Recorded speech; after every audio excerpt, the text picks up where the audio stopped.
All right, here's a big story that the mainstream media won't touch.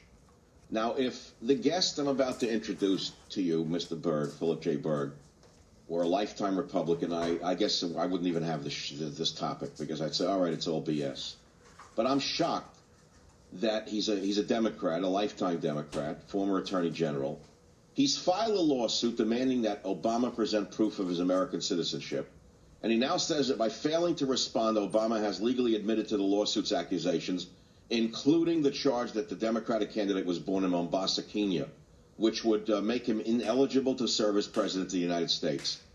With that as a background, I now introduce to you Philip J. Berg on the Savage Nation. Mr. Berg, welcome. Thank you for coming on the program. Mr. Savage, Michael, if I can call you, it's a pleasure and an honor to be on your show. Well, look, we're opposite politically, probably. You're a lifetime, aren't you a liberal Democrat? Liberal, I guess, over the years, I'm a little more moderate. Yeah, moderate to liberal Democrat. All right, fine. But this is a shocking accusation that Obama is constitutionally ineligible to be president. Mr. Berg, what motivated you to file this lawsuit? The most important document we have in the United States, in my opinion, is our U.S. Constitution. And there's nothing more important than enforcing our Constitution. And in this case, the Constitution provisions I'm dealing with are very small. Excuse me. We're dealing with what the qualifications are for president. There's only 3 qualifications. Number 1, you be over 35 years of age, or at least 35, he is. That you've lived in this country for at least 14 years, he has. And the third being a natural-born citizen. And he's not. And this has been a real sham that he's pulled off for the past 20 months. I think it's a disgrace. I think the national media is a disgrace for not vetting him. And if it's a slight thing, people say, oh, it's a slight, but when I get into specifics, well, it's not. Arnold Schwarzenegger, the governor of California, people... Correct. You're right. He wanted to run, but he said he couldn't because he's a foreign-born citizen. I hear you on that. But here's the question. How do you know he actually was born in Kenya? What makes you believe that? The latest, and I'll be able to release in a day or two, the confirmation that I have affidavits from her speaking to a certain person. I can't divulge it right now for security reasons. And I have the tape. I've heard the tape where she was speaking to someone here in the United States, and it's recorded. I'm sorry, I missed that. Who was speaking? I'm sorry. The paternal grandmother of Barack Obama. It's Sarah Obama, who was in the delivery room in Kenya when he was born on August 4th, 1961. She's going all around saying, I'm so proud my grandson's to become president of the United States. And when asked, where was he born, she said, I was in the delivery room when he was born here in Kenya. Oh, my God. You have that on tape? Yes. Oh, my God. Well, look, these are shocking, mind-blowing allegations that are certainly worthy of investigation when it's coming from a former Pennsylvania Deputy Attorney General who you are. How can they ignore you like this? Well, because the national media has let Barack Obama do whatever he wants. They have not vetted him. I mean, just take Governor Palin. Look what's happened to her in the past month. That's one of your Republicans. I think it's a disgrace what they did to her, but they're allowed to do that. But if they're doing that to Palin, why haven't they done that to Barack Obama? Nothing, everything is like no big deal. I mean, Reverend Wright was no big deal. Bill Ayers, no big deal. Bernadette Dorn, no big deal.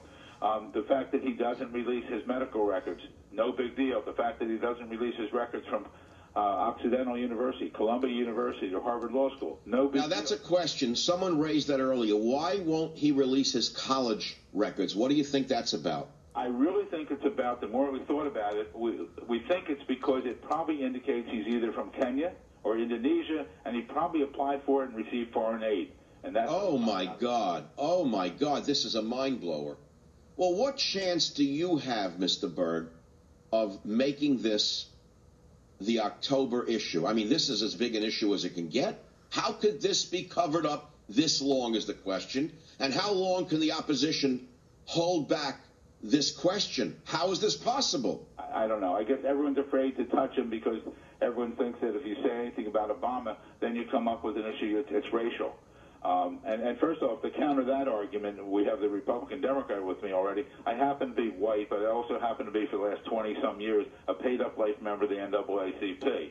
So I'm the guy out here who can say these things, and I feel very confident saying these things. But see, if I was wrong, what I've been saying since for the last 8 weeks, the suit's been around. Barack Obama, if I'm wrong, produce your birth certificate, and I'll go away. But see, he delayed so long in producing his birth certificate, it caused us to do further investigation, and we really pulled all the laws in Indonesia. And there we found out that and parts in his book, he's cocky. In his book, he says his parents divorced, his mother remarried, and she remarried here in the United States. And he says in his book that my stepfather, Lolo Sotoro, went back to Indonesia before my mother and I. And when we went to Indonesia, I immediately went to school. Well, that's significant because during the 1960s, Indonesia had troubles. They were at war. There were a lot of troubles in there. The only one who could go to school in Indonesia were natural-born citizens of Indonesia. Now, we know he wasn't born there, but how did he... That was the period when Suharto was president?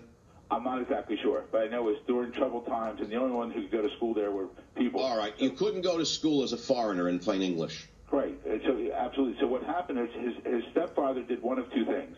He either adopted him, we're not sure about that, or he acknowledged him. But then he went to school. Now, there's evidence of that, and it's on our website, theobamacrimes.com, because we have a copy of his school record from over there, which lists his name as Barry Sotoro, Soetoro. It lists his nationality as being Indonesia, and it lists his religion of being Islam, even though he says I was never a Muslim. Now, and I don't care about religion. That's not the point. The point is here, that's what he was registered, that's what his name was, which brings another issue. His name today, unless he legally changed his name thereafter, his name right now, the legal name, might be Barry Sotoro. Now, when he came back from Indonesia, he had to go through immigration. Now, he was 10 years old, so maybe he did, maybe he didn't. If he went through immigration, he would have been given a certificate of citizenship because he was a citizen of Indonesia. But the certificate of citizenship would have only given him being a naturalized citizen, not a natural born. Naturalized is like Arnold Schwarzenegger. Then he could not run for president. So if he has that document, that's not why he's showing it.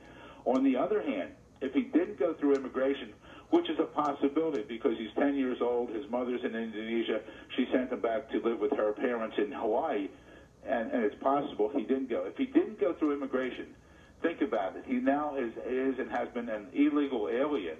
He could not even hold the position of the United States Senator from Illinois, nor could he be a candidate or running for president. I'm listening to you,